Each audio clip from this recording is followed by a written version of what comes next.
Over the last few days, we have seen a almost doubling of the size of the number of people in Manston and a massive building of further accommodation. And that is not acceptable. It's in breach of the undertakings that I was given, and I'm not prepared to accept it. And I don't accept or trust this Home Secretary's word. Suella Braverman told the Commons that there was a witch hunt against her.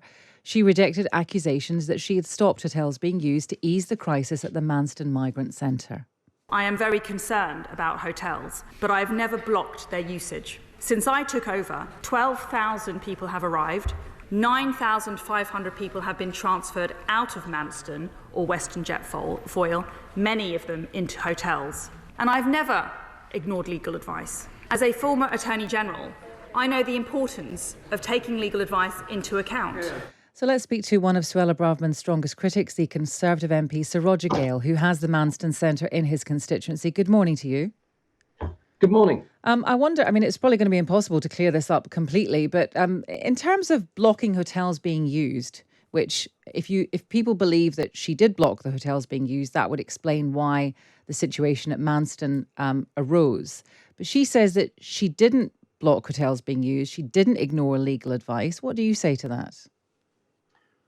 Very high level information given to me from inside the Home Office says that Priti Patel's Home Secretary maintained the flow of alternative accommodation, not just hotels, but alternative accommodation for asylum seekers being processed at Manston and then quite properly moved on. When Miss Braverman took over, that stopped summarily. When Grant Shapps took over briefly as Home Secretary, he reinstated that program in order to clear the backlog that was accumulating at Manston. When Mrs Braverman was then reappointed, the system started to clog up again. You can draw your own conclusions. Right.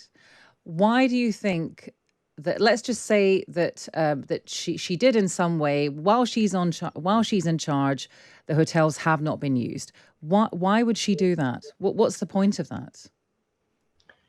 I think she is, and her language yesterday, I'm afraid, suggested that she is only really interested in playing to the right wing. I understand that. I've had, it won't surprise you to know, a certain amount of abuse for the stand that I've taken.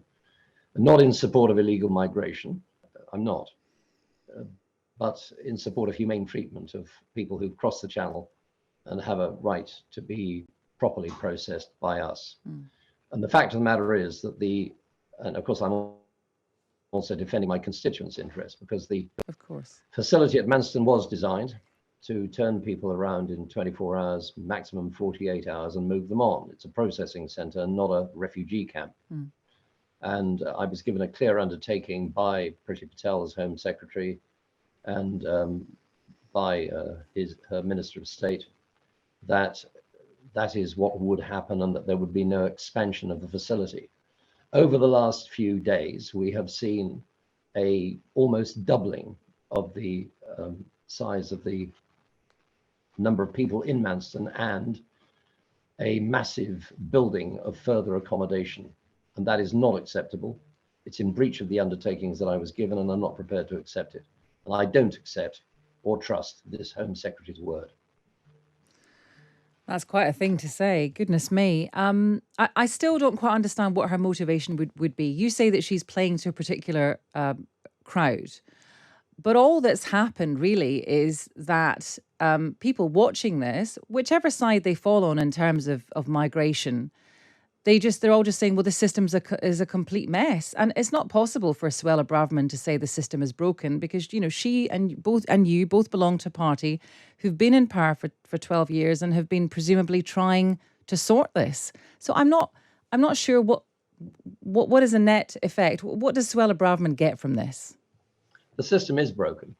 And that's the one thing I agree with, that Mrs Braverman said at the dispatch box yesterday. The system is broken, and it's broken for a number of reasons. First, of course, there has been a huge influx in illegal trafficking. And again, I share Mrs Braverman's desire to see this ended. Yes. It is criminal. It is trading in human misery, and it's quite wrong. And when you've seen, as I have, 2 3-year-old toddlers at Manston in the processing centre, kids who've same age, slightly younger actually than my own grandchildren, who cross the channel in open boats, you realize just how pernicious and how dangerous this is, and it has to be brought to a halt. That I agree with entirely. Where I think we as a party have gone wrong, and indeed the Labour Party hasn't offered any solutions either, so let's not be holier than thou about this, is that we've taken the wrong approach.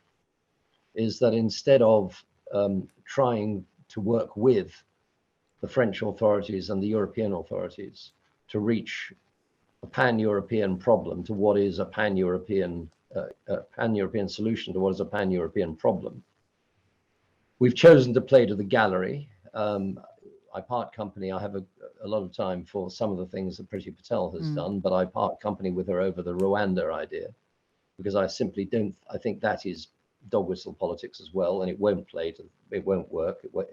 It's playing to the gallery, and it simply is not practicable and very expensive anyway. And I happen to believe also immoral.